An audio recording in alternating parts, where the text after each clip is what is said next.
ಖುಷಿ ಆಗ್ತಿದೆ ಮೇಡಮ್. ಅಂದ್ರೆ ನಂಗಿದೆಲ್ಲ ನನ್ನ ವಾಯ್ಸ್ ಅಷ್ಟು ಜೋರಿಲ್ಲ.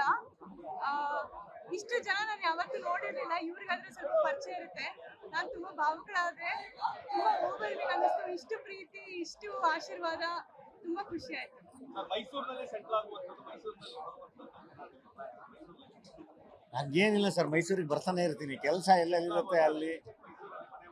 ಇಲ್ಲೇ ಶಿವಣ್ಣನು ಇಲ್ಲೇ ಮನೆ ಮಾಡಿದ್ದಾರೆ. ಆ ರೀತಿ ಅಲ್ಲ, ಇವಾಗೇನು 1 ಅವರ್ ಇದೆ ಶೂಟಿಂಗ್ ಎಲ್ಲ. ಕೆಲಸ ಇಲ್ಲ ಅಂದಾಗ ಆಲ್ಮೋಸ್ಟ್ ಇಲ್ಲೇ ಇರ್ತೀವಿ, 2 ಕಡೆ ಇರ್ತೀವಿ. ಸೊ ಡೆಫಿನೆಟ್ಲಿ ಸರ್, ಮೈಸೂರು ಯಾವಾಗ್ಲೂ ಅದೊಂದು, ನಾನು ಅಂತಲ್ಲ, ಐ ಥಿಂಕ್ ಮೋಸ್ಟ್ಲಿ ಮೈಸೂರಲ್ಲಿ ಬೆಳೆದಿರೋರು ಎಲ್ರಿಗೂ, ಅಥವಾ ಹೊರಗಡೆಯಿಂದ ಬಂದು ಮೈಸೂರಿಗೆ ಕನೆಕ್ಟ್ ಆಗಿರೋರು ಎಲ್ರಿಗೂ ಅದೊಂದು ಎಮೋಷನ್ ಯಾವಾಗಲೂ ಅದು ಇದೇ ಇರುತ್ತೆ, ಕ್ಯಾರಿ ಆಗ್ತಾನೆ ಇರುತ್ತೆ. Yes sir, yes sir, yes sir. ತುಂಬ ಚೆನ್ನಾಗಾಗಿದೆ ಎಲ್ಲ. ಇಡೀ ಕುಟುಂಬ ಎಲ್ಲರೂ ತುಂಬ ಖುಷಿ ಪಟ್ಟಿದ್ದಾರೆ.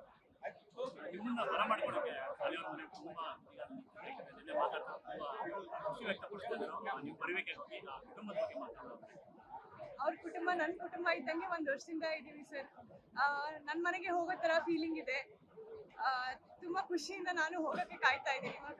ನಮ್ಮ ಕುಟುಂಬ ಅವ್ರ ಕುಟುಂಬ, ಅವ್ರ ಕುಟುಂಬ ನಮ್ಮ ಕುಟುಂಬ, ಎಲ್ಲ ನಮ್ಮ ಕುಟುಂಬ, ಎಲ್ಲ ಒಂದೇ ಕುಟುಂಬ.